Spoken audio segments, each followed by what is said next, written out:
Hey, what's going on, everybody? This is Chris from AppSumo, and today I am super excited to be talking with the man, Dan Martell. So for those of you who don't know, Dan is the founder of Clarity and Flowtown. He first became a millionaire at 27 and has since invested in such businesses as Udemy, Intercom, Unbounce, and Food Spotting. He teaches startups to scale and believes this: you can only keep what you give away. Dan, thanks so much for hopping on. Chris, absolutely my pleasure, man. I appreciate the opportunity. Of course. So where does that come from? That last bit that we left on. You can only keep what you give away. Yeah, man. Well, so I'll give you the 3-minute version of my kind of unique upbringing that even got me into software. But I grew up second oldest of four, and I got two younger brothers and an older sister. My mom's an alcoholic, and my dad wasn't home very often. He was in sales, and got in a lot of trouble as a kid. I got diagnosed with ADHD when I was 11, put into crisis centers and group homes when I was 12, ended up getting introduced to drugs when I was 13, and literally my life spiraled out of control to the point where I found myself high and drunk, driving a stolen car in a high-speed chase with a handgun sitting next to me in a backpack. And I was trying to get away from the police, took a turn, saw an open garage door, thought I could hide out in this house, and ended up going way too fast into the driveway and smashed into the side of the house. And the police came up, and as soon as I hit the house, I went for the handgun, and it got stuck. And I was pulling on it, and because I wanted the police to take my life. I had zero self-worth. I didn't want to go back to jail. I'd been there in the past, and before I knew it, the door opened, the police grabbed me, and my feet didn't touch the ground. They dragged me across the front lawn, threw me in the back of the cop car, and I woke up sober in a place called Sussex, New Brunswick in Eastern Canada, wondering why I was still alive. And, in many ways grateful for somebody looking out for me, because I didn't expect that to be the outcome. And I ended up doing 6 months in adult jail for the severity of my crimes, released to a place called Portage, which was a therapeutic community rehab center, where I did 11 months, rebuilt my relationship with my family, figured out what made me tick, my emotions, my self-worth, my confidence. I literally, it was this incredible program that just helped me understand, how I looked at life and why my decisions weren't the most positive. And it was after months of therapy that I was helping Rick, the maintenance guy, clean out one of the camps on property. It was an old church camp they renovated into this place. And in one of the camps, there was a room, when we opened it, there was this old 486 computer and a yellow book on Java programming. And I always thought programming was complicated ones and zeros kind of thing. And I opened it and it read like English. So I just followed, literally, I thought it was fascinating. I just followed chapter 1, booted up the computer, got into the terminal, and started typing in, chapter 1 module stuff. And I got the computer to say, "Hello world."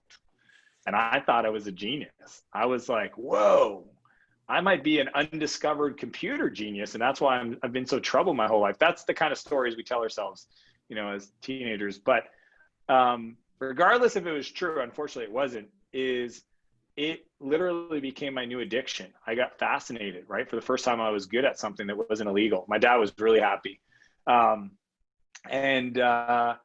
then shortly after, because I'd always been entrepreneurial in nature, just nothing productive, I started building software, and I built my first online thing. It was 98 to 99, called Maritime Vacation, revenue generating. People was like Airbnb before Airbnb, or VRBO, more like VRBO. So I made my first dollar on the internet, which made me feel like I'd gone pro. I think that's a big deal. Not your family member, somebody you don't know buys something from you is a big deal. Moved on from that, that failed because I called it Maritime Vacation.ca, so I wasn't thinking big enough. The guy that had atthecottage.com beat me. And then I just literally just kept building companies. So built NB Host, which was a web hosting company, learned you shouldn't build commodity businesses. So totally lost a ton of money, hated that business. And then it literally took me 7 years. So I was at 17, it wasn't until I was 24 that I actually read a business book. I was self-taught programmer, but I'd never read a business book. And this one book called Love is a Killer App by Tim Sanders really shifted everything for me. You know, he made the argument that you should acquire knowledge for your customers. You should invest in your network. Your network is your net worth. And you should be a good dude, right? And prior to that, I think I had beliefs that most successful business people were ruthless and aggressive and rude. And I wasn't that person. So it always felt like a bit of friction, you know, and that led me on to this journey of betterment that I'm still on today, if not more today than I ever have been. And why, you know, I've been fortunate enough to have built and exited those companies and become incredibly wealthy at a young age, and continue to invest in companies and support other founders as a coach. You know, I coach some of the world's top B2B SaaS companies like ClickFunnels and Proposify and Carrot.com, and literally, you know, a couple dozen amazing SaaS founders that I privately coach. And then I also have this community called SaaS Academy, where SaaS founders come and are part of a community, get access to incredible minds and frameworks and grow.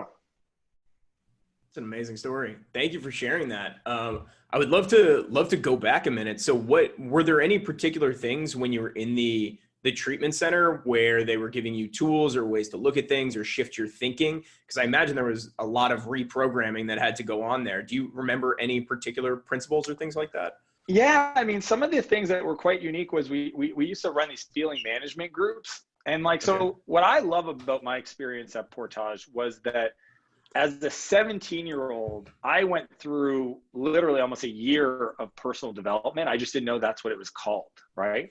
So in the feeling management group, we literally on a daily basis would, you know, write down any moments throughout the day that got us frustrated or angry, and then had the opportunity in a safe environment to communicate that, right? And over time, what you discover is there's productive ways to do that and unproductive ways.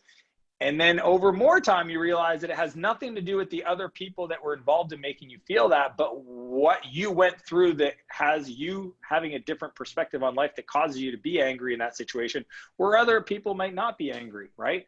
So like, I learned so much about who I am, what made me tick, my emotional intelligence, right? That's what they call it today. And just like all these life lessons that today pay dividends. I mean, another thing that was unique about this this place was that all the staff were ex-drug addicts, right? So, you know, prior to that, I'd been in therapy and 21-day rehab centers, and like, you had all these people that had never been in what I've gone through trying to give me advice, and I was just like, totally not interested, right? I'd sit there, I'd listen, I'd smile because I probably had to be there for some court mandated thing, but I would just like leave and discount it, right? But here all of a sudden I've got George, who's 350 pounds of pure Italian madness, telling me about how if I don't change my life, I'm going to end up in a Mexican jail for 6 years like he did. You know, like, that's a different feedback from a person that knows. And that was something I've carried forward in my life today, where I literally only get advice from people that have been there before, which sounds so obvious, which was very elusive to me, and even in my early business days, right? But that's played a big part. What else did I learn? You know, the cool thing that the way they designed it was that the residents ran the place, right? So the idea of leadership and community. So there was four families, they called it, different names of families. And when you came in, you were assigned to a family, and that family was accountable for everybody, all the members in that group. And you kind of worked your way up through the ranks till a certain point, you actually were the chief of the house of this place. And the chief wore keys, and the keys actually unlocked all the doors and the money box and all this stuff. And it, you know, as a 16, 17-year-old, having that level of responsibility and earning it and being part of a community and realizing that your actions have a negative reflection on everybody else, like, it's just these incredible life lessons that I think really drive me today, and the reason why I'm so active on giving back to, you know, at-risk youth. And I have a charity that works with at-risk youth, helping them build their confidence through building businesses, to teaching everything I know on my YouTube channel, to you know, trying to be as responsive I can on social media, just to try to give back because of all these people that came before me and were big parts of me climbing out of this hole. Like, it wasn't even that I like had a bad upbringing. I like started at a deficit that like all the people I grew up with, Chris, they're not around anymore. Like they're either in jail or they're not alive. And that's crazy. Like, every once in a while I'll see somebody from, back in the day and they'll be like, hey, did you hear about this person or this person? I'm like, no. And they'll tell me, and I'm just like, I'm not surprised anymore. It's unfortunate, but for some reason I didn't end up that way, and I don't take it for granted. Literally every day I'm grateful for the opportunity and feel like it's my responsibility to share my story, not for any other reason than to hopefully inspire other families that are struggling with similar challenges in their lives. Everybody's been affected by, drug or addiction or whatever. And, if I can help the foster parents out there, because I was a foster kid as well, or if I can help the social workers that tirelessly do their best, I'm going to do that. But yeah, a lot of lessons learned at a young age that I feel gave me an unfair advantage in business. That's incredible. Yeah. I mean, this may sound like an obvious question or statement, but do you think it had a much bigger impact, the fact that you were, what you said, 16, like your brain's a lot more plastic, a lot easier to, like, if you get the diversion, to go in a different direction versus like if you had that experience, say at 25? I mean, how do you see that? Yeah. I mean, because I've spent my life, studying why people do certain things, because at the end of the day, I look at business as, we need to measure things and we need to manage emotions. Like that's really business at scale. And the emotional side is a fascinating one because, as I said, like certain people will react completely different than others in the exact same circumstance, right? And what I've discovered is, by the time somebody's around 25 years old, their worldview is pretty set, right? It's well baked. And it takes a lot for somebody to shake that. Usually something traumatic has to happen. Either traumatic comes from inside or it happens to them, but something has to happen for them to really give themselves permission to question a core belief or a worldview. So yeah, I'm lucky at 16 I went through that experience because it allowed me to kind of reset and through real tactical experience, build this tool set that allowed me to continue that journey for the rest of my life. Like that growth mind, Carol Dweck's book, Growth Minded, or I think it's called that, fixed mindset versus growth mindset. Like I am 100% growth mindset, and maybe I wasn't prior to that moment, but I went through that experience and it's created that betterment principle in my life that today is more pronounced than ever, right? Like it's just who I am. So you mentioned some of those books and tools. Is there anything else that, like, resources that really helped you early on? Because I think you said you really weren't relying on a lot of outside resources as you were just building. So where did your education in entrepreneurship come from? Yeah. So, I mean, again, it took me a while. I was always entrepreneurial growing up. It's just none of it was legal. So like I sold drugs. I have a street MBA, right? I have business acumen that, that I'm grateful for, honestly. Like the level of hustle and drive and risk taking is 100% byproduct from that experience. And then what happened though is, you don't realize that there are some things that you pick up that are just not productive in business, right? Like, the way I talk to people back then, you can't talk to on a team when people don't have to work for you. If you try to build a startup team and you're not paying people, you can't talk to them the same way than if they're, paid and on payroll or, family members, for example. So, yeah, there was just a lot of unlearning too. But the big thing was for me, especially on the business side, is deciding to finally educate myself on those topics. Part of that, I was learning software. I was learning database design, architecture, et cetera, getting paid to build stuff. And then I realized there's this natural ceiling that's going to occur because you can only work 100 hours a week.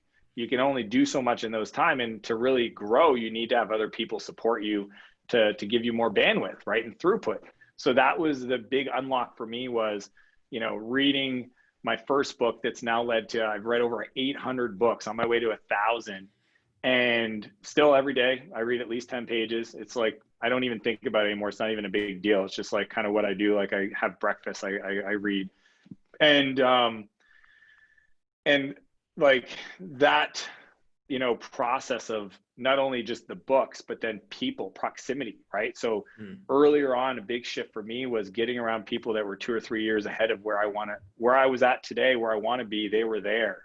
And, really evaluating my peer group. Again, things I learned while I was at this place called Portage, this rehab center, because they were big on, hey, you need to rebuild your peer group. You cannot go back to spending time with the people you used to spend with. You need to figure out where these new positive influences going to come from. Are you going to join a sports league? Are you going to join some kind of class, et cetera? Like, you need to build that. So I just started applying that to the business side. And by organizing what I call founder dinners, where I just bring similar people together. And I could literally, I liked it, Chris, because I didn't have to do any heavy lifting. If I was smart and I brought a talker, right? Like, if you meet a guy and I'm a talker, right? If you bring me to a meal, you can not say a word and I will probably, carry the conversation and ask questions and get everybody talking. You could just be this introvert and just sit there. But just being the person that organizes that, there's just so much value. Like last night, I have a yacht, and every Wednesday I bring people, 7 other entrepreneurs on my boat. And, like, I'm driving the boat and they're talking and we're talking, and like, there's no agenda. And I've been doing that now. I've probably organized, in San Francisco, I used to do every day at lunch, every week, at least 2 dinners, for 5 years. I mean, that's 200, probably 2,000 to 3,000 founder dinners or lunches at this point. Wow. That's wild. Yeah. And I think that I just love it's an interesting point to say just people that are a few years ahead of you. Cause I think a lot of times when people are starting out and they're thinking about networking, they're like, well, I'm never going to be able to connect with like the Tim Ferriss of the world. So how do I connect with these people? And it's, don't shoot for the top, shoot for the people that are a few steps above you. And that's what we've been trying to do with different things we'll be growing, where if we have a social media channel and we're at, 5,000 followers or 10,000, let's talk to somebody who's at 20, not somebody who has 200,000, because the things they're doing may not help us. And the things that help them go from, say, 10 to 20 might be outdated and not even work right now. But I think there's just such an appeal to go to like the number one person in an industry. Yeah, it's probably because they're the only ones that the people can think about. I remember when I started this, like, my problem was I didn't know who these people were. And there's no list, right? Like, there's not a clear list of like, who are the top 125,000 follower Instagram accounts, right? Like, nobody builds those lists. So there's some heavy lifting to do. And that's the value of it being hard, is that if you do it, those people are very rarely asked. Like, the people I invited on the boat, last night I did kind of a restaurant hospitality theme one. So it was all the microbreweries, the restaurants that I frequent. So I invited all the owners of those companies. They never get asked to do that stuff, right? They're not the person that's always, on the charity thing or the boards. They're not like the top people. They're just, hardworking restaurant owners trying to create a different life for themselves. And those are my peeps, So it's like, I think it's a very valuable perspective to say, hey, let me surround myself. And the other thing is, those become your peers. Like, those people are now friends, right? And like, when I look back at all my friends in my life today, they all started at a meal. And then there was like, hey, let's go for a run. Let's do a play date with our kids. Let's do, this weekend thing, ski trip, whatever. And it's beautiful. And that's why I call it the integrated life. Like, my life is, my business partners are my friends, and my friends are my business partners, and my kids come to board meetings, and my kids watch me CrossFit. Like, I don't separate my life. It's all one. And it's just about trying to maximize the amount of magical moments through increased intensity and frequency. That's the way I look at it. Magical moments, intensity, and frequency. What are some of the recent magical moments besides the dinners? Yeah, I mean, those are magical. My wife and I also host couples that we admire. So entrepreneurial couples. So we made a list and we reach out. We organize every second week a night out on a yacht. It's not hard to get people to say yes when you say, hey, do you want to come out on a boat and do a sunset cruise? It's a good ask, right? It's like, but you don't need that. You can literally just do a meal or do an event. Other magical moments. I just finished my first Ironman. So I did a half Ironman. Wow, congratulations. 7.3, 2 weeks ago. That was a magical moment. I mean,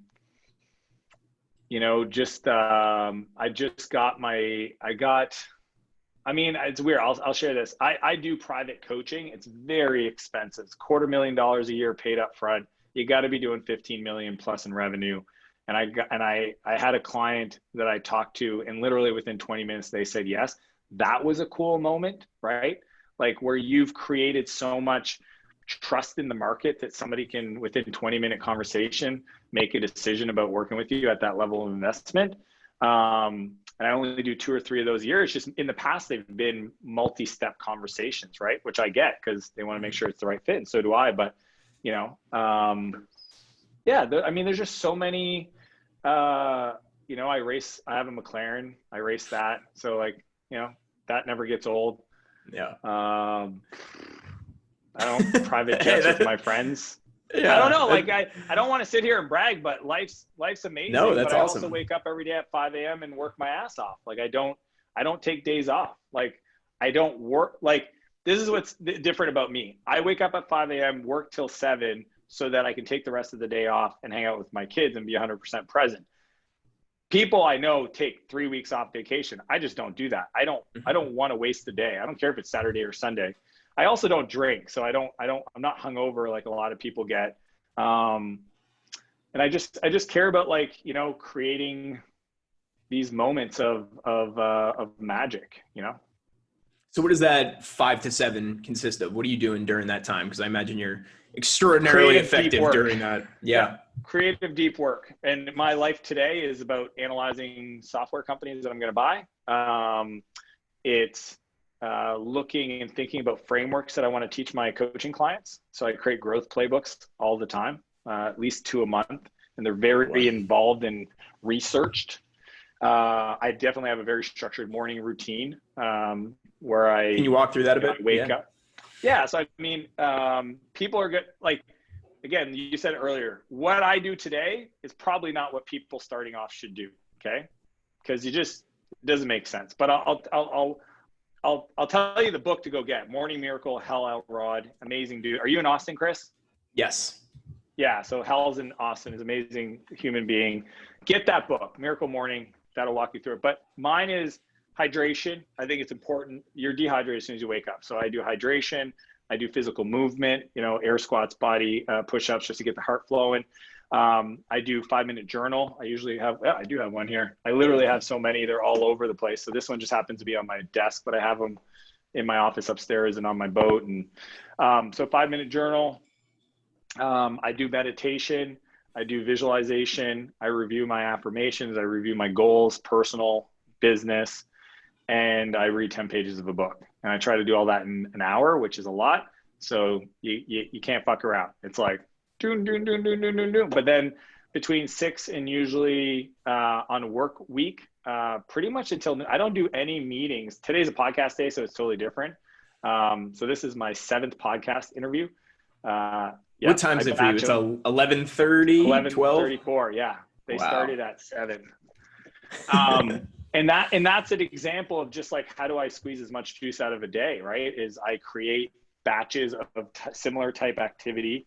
But most days for me, I don't do any meetings with anybody else till 1:30, and I only do calls between 1:30 and 5, and really any meetings between 1:30 and 5. So even my coaching calls, my trainings, etc. Because the mornings for me is where I do my deep work. It's where I you know, do some really meaningful empire building, game changing type stuff. Again, Chris, what I do today is not what most founders should be doing, but I'm just trying to give people a sense of kind of how that looks. Yeah. And I mean, what they could potentially be aiming at. Yeah. I would love to go ahead. Let's get into the meat of this.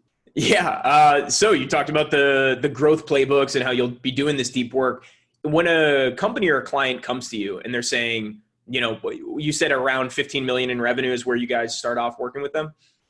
Private coaching. But I have a whole separate thing called SaaS Academy, which is more of a, you know, people call it a mastermind, but to me, it's more of a process for growth. And I have coaches and community, and, you know, that's where I coach, you know, ClickFunnels and all these other people. That's awesome. So how do you frame it for people initially when they're like, hey, we feel like we're stagnating. We've been doing about the same revenue past couple of years. How do we start turning these growth levers? Yeah, I always start, I have this frame, the core of everything I do is called the perfect exit. Okay. The perfect exit is, you know, begin with the end in mind. You know, Stephen Covey wrote that in a book a long time ago.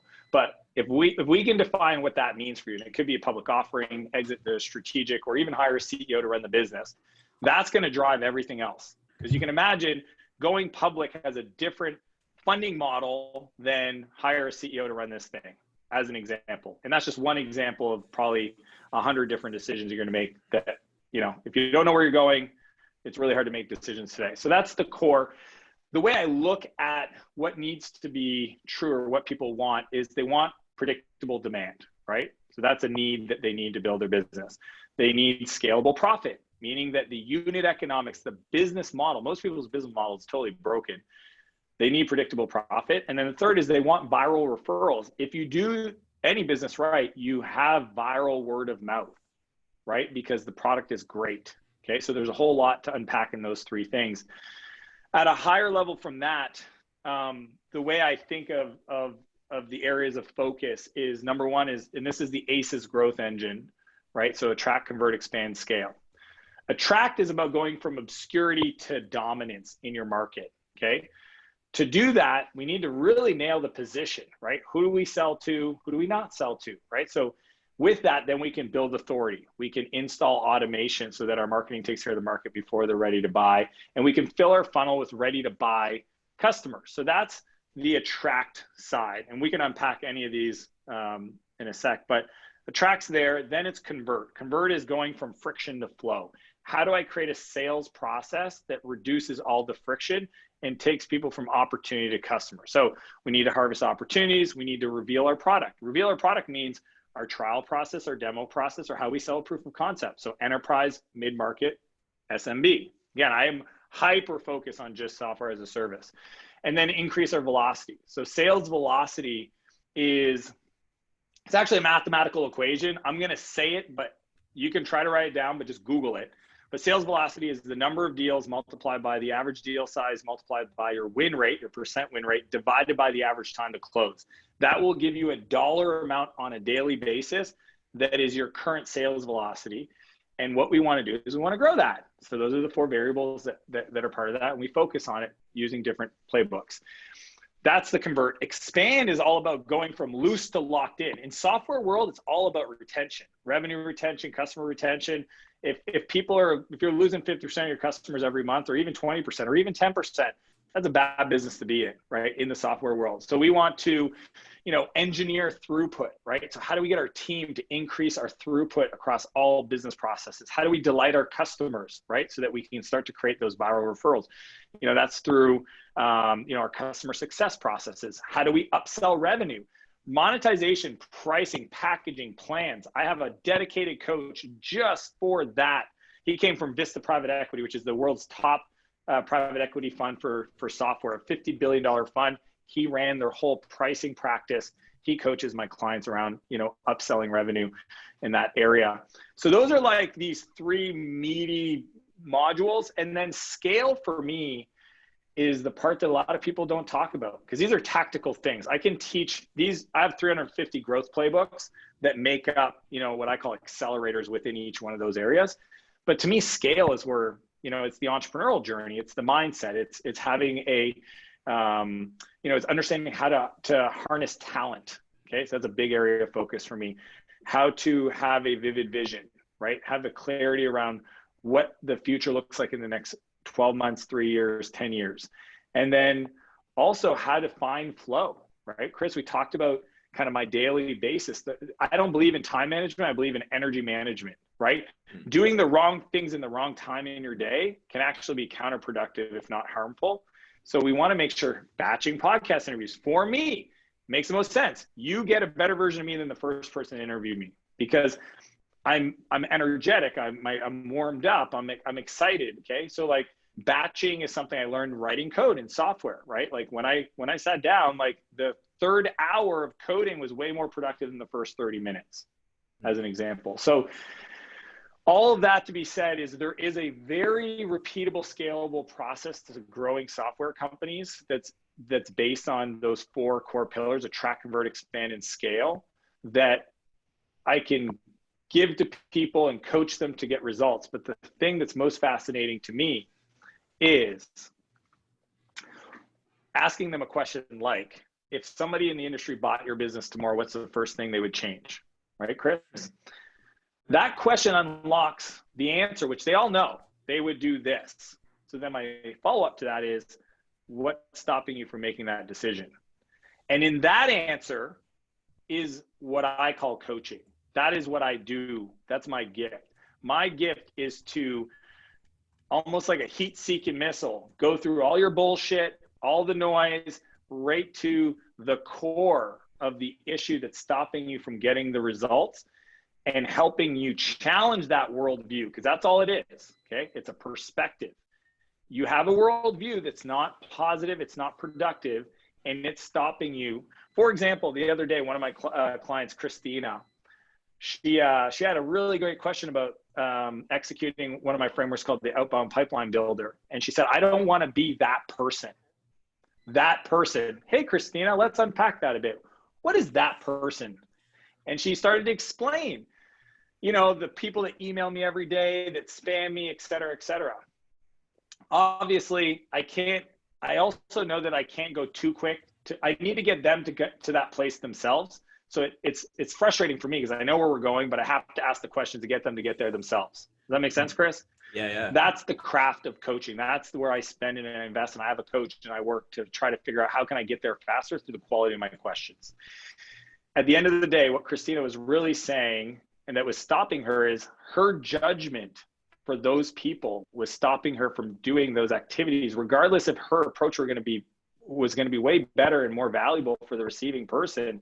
She still judged other people. And what I shared with the group, using Christina as just an example, not her as an example, but the behavior, was that when we judge other people, we actually stop ourselves from doing things that are going to progress our life, because we're essentially acting out of fear of how people are going to judge us. Okay. So for example, when you're scrolling Facebook and you see something and you judge the person, look at that person, can't believe he's showing that, da da da da. You may not be leaving a comment. You may not be trolling, but you're trolling and scrolling in your mind, and that judgment's going to stop you from pulling the trigger on those YouTube ads, or writing this copy that you know could work, but you don't want to sound that way, right? Like I had this big thing around Ty Lopez. I don't want to be Ty Lopez, right? I don't have to be Ty Lopez. Why does you know how stupid that sounds, Chris? Why does running a YouTube ad mean that I'm Ty Lopez? Like there's no correlation, yet these judgments, if not examined and evaluated, will cause us inadvertently to essentially drive with the handbrake on. And that's what I'm really good at. I'm good at helping people push the button, drop the handbrake, and power on around those beliefs, because it's not knowing how to do things. It's knowing what's stopping us from doing the things we know we should do, but we're not doing. Mm-hmm. And that seems to, man. I feel like I've been rambling for 15 minutes. No, not at all. What you were talking about, the dinner parties, is bring somebody in and allow them to do all the speaking. I already know what's in my head. I want to know what's in yours. But a lot of that seems to kind of harken back to what you were talking about early on, where you were doing those like feelings and emotion journals of just thinking about like, wait, what am I actually feeling? Why am I feeling this way? Let's trace that to the root, as opposed to just like allowing it to get elevated in my mind and become just a static thing. Yeah, I mean, that's the gift that I got at such a young age, was just the ability to both the structure and the permission to explore, you know, why is it that in a certain circumstance, I go from 0 to seeing red with anger and rage, and somebody else may not even realize that that thing happened. Like, isn't that fascinating? Yeah. Literally, you know, the example I use is, some people drive to work and they get cut off, okay, by the person in front of them. That person probably didn't even realize they cut you off, and they went on with their day, and you festered in it, got frustrated, probably told your wife about it, got to work, was in a bad mood. All these things changed because of that experience, that moment, that to somebody else, like I get cut off all the time. Zero. It's just like, doesn't matter. It literally doesn't matter. You get to a point, if you were willing to challenge your emotions, your emotional fitness, that you can properly respond to things in context, right? For example, I'll give you something tactical. I call it API. one of my coaching clients the other day reached out because, I always tell them I'm your 3 a.m. friend. I'm the person that you call at 3 a.m. when you're just like totally messed up. And he had his number one partner. This is crazy. His number one partner, his referral partner, his distribution partner, invested in his competitor. And the partner told him.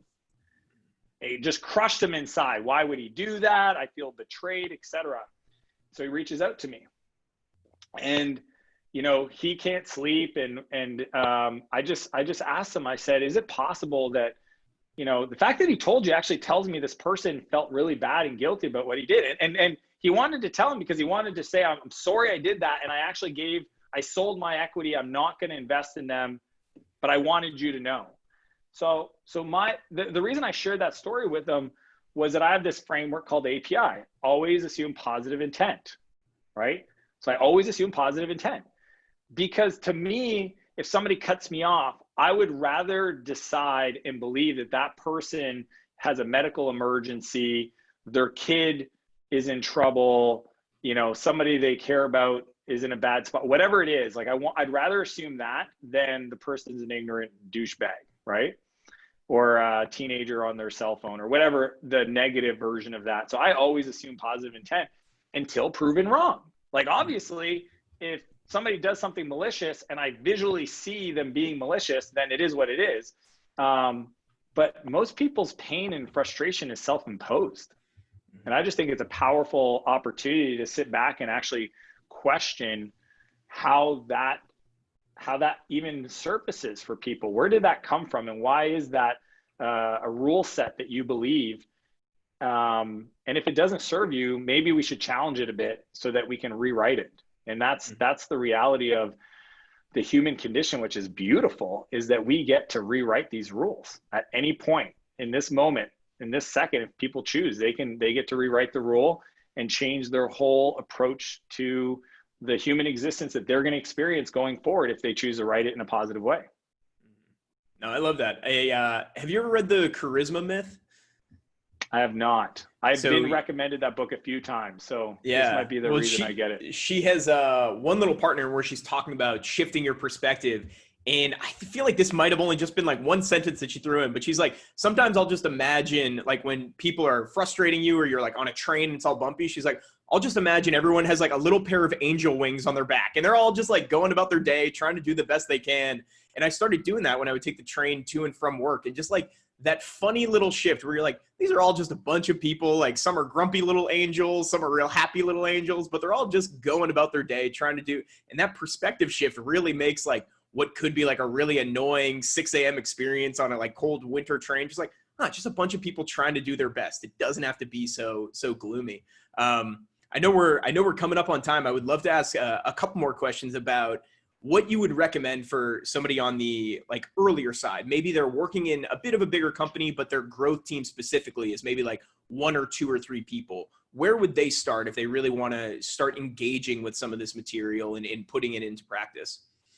Yeah, I mean, tactically speaking, because there's a lot behind the execution of this. I'm assuming there's 3 people on a growth team, the business is big enough so that there's some level of product market fit.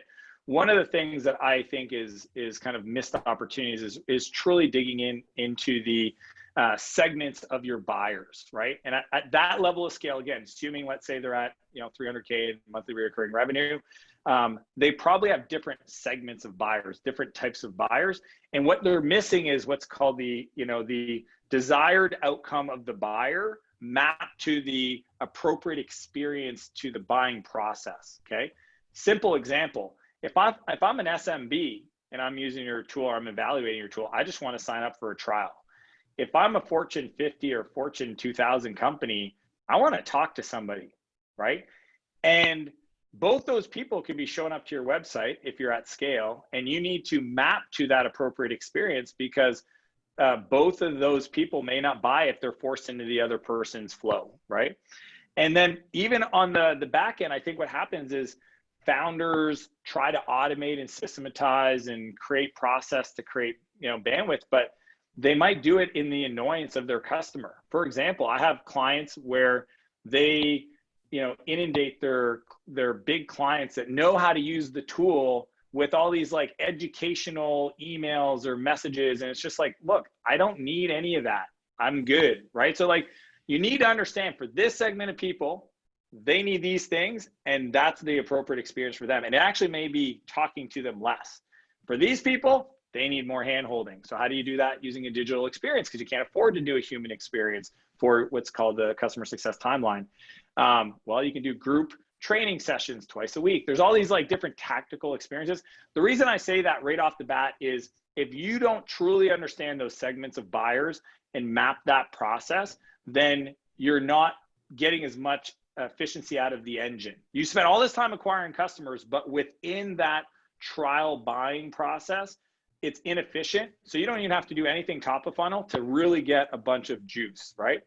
Second thing I would say, again, if they're growth focused, they may not have the ability to change this, but most companies first, you know, when I ask them what's the first thing they would change, it's pricing. Like literally, if you're not changing your pricing, some aspect of pricing every 6 months, you're moving too slow. Every 6 months, you should be doing some kind of price test, package reshuffle, add-ons, et cetera, and use a subscription management tool that makes that easy.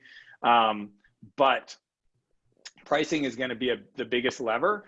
Again, even just understanding the segments, you're going to charge a different charge for the SMB versus mid-market versus enterprise. And you need to understand amongst those customers, like the lowest hanging fruit is premium support. If you don't offer premium support, you're just leaving money on the table, because sometimes the small account, they're really a big company, but only need the small features, but they're still willing to pay for a premium support, maybe a couple $100 a month, so that they can talk to somebody versus just doing chat support or self-serve knowledge base because they're not on that plan. So understanding that concept, I would say, it's just attribution. Most growth teams don't have proper attribution, so they can't truly report, things like CAC payback period by channel. So CAC cost to acquire customer, what's the payback period investment per channel, and then what's the return on ad spend if they're doing paid acquisition per channel or per ad group. So really understanding the metric side, that's going to get them the biggest. So what's funny, Chris, is I didn't say anything about doing anything new. Mm-hmm. Everybody wants to jump right to the next silver bullet. You need to be running TikTok ads, Pinterest ads. You need to be this top of funnel thing. And what I love about a company that would be at that size, 300K MRR, there's literally 3x revenue growth opportunities by not spending one more dollar up there, and it's all in the engine. That's awesome. Yeah, I really like what you're saying about the segments where you don't need to, like some products, a bar of soap needs a lot less explanation and copy than a microwave. And so just reading some companies' recommendations where this is what the welcome flow looks like, you need to be able to adapt that to your business. Not all segments are treated the same. Not all products are treated the same. So really understanding your and even business. Feature sets, right? So like ClickFunnels, for example, they've shared this publicly, so I don't mind sharing. Like they have several different unique segments. And now when you sign up for ClickFunnels, they'll ask you which one best describes you. And based on that unique segment, you'll have a totally different onboarding experience around the templates and the features that you're going to be presented with, because those things matter to you that would matter to somebody else. And especially when you start to create products with a lot of complex features or a lot of things that it can do, right? It's more of a Swiss Army knife, like a ClickFunnels or some kind of like a Shopify or et cetera, or even like a project management software, right? Depending on what you're going to use the tool for and who you are, we should change the way we kind of prioritize certain features that we're going to educate you on, so that you get activated quicker. That's a really good point as well. Because I feel like a lot of companies, they'll just be like, we have a million things you can do with this product. So they list them all out. And it's, if you just did a little bit of segmentation, then it could be your top 3 or 5. You put all the heavy lifting on the customer. Yeah. And that's the basis of SaaS, and why it's a unique model is, in the old days, you sold software and CDs, and they had to buy servers and they installed the software, and it was 100% on the customer to deploy, right? They bought the software. As soon as they bought, you literally could just run away, and they'll pay you the 20% maintenance fee every year. So they pay the $1 million up front, 20% a year, sales guy's good. Today, is you don't have to spend as much money up front. You get the reoccurring that's a lot more. It's not the 20% maintenance fee. It's, it's $500 a month, $1,000 a month, maybe more. But then now the software company, the SaaS, is accountable for making sure you're successful. So I always joke with my clients that we should really reposition SaaS to stand for success as a service, because that's essentially what they're buying. They're buying a tool to solve a job or get a solution, and you're responsible for making sure that you design the product so that they get to that place, that what I call core value or first value, and stick around and get ongoing value. And that's where pricing is more of a feature than a pricing decision, because how you price will actually allow people to get more value of the product and not, overbear them. Like, if you compress all features into one pricing plan, it would be overbearing if all of a sudden on the left side of my navigation I had 100 things I could do, but I'm starting off and I don't need 100, I need 4, right? So it's a bad product experience to not create a right pricing structure to hopefully not overwhelm your users. Yeah. Dan, thank you so much. This was really awesome. I really appreciate you taking the time to share all of this. What's the best place for us to direct people to learn more from you, what you're working on, how they can access to these growth plans and all of that? Yeah, so danmartell.com, 2 L's to Martell. I've got my Rocket Demo Builder. I actually have a full training masterclass called the ACES Growth Engine if people want to dive into each specific kind of area and get a worksheet and how to deploy those for their own businesses. And if they're interested in having a conversation with somebody on my team about working together, they can just go to danmartell.com/call, fill out the application, and if it makes sense, you'll be hearing from us. Awesome. Dan, thank you so much. Really, really appreciate it. And appreciate the opportunity. Thanks, Chris. everybody, for coming on. Man. Bye. Talk Take soon. care. All the best.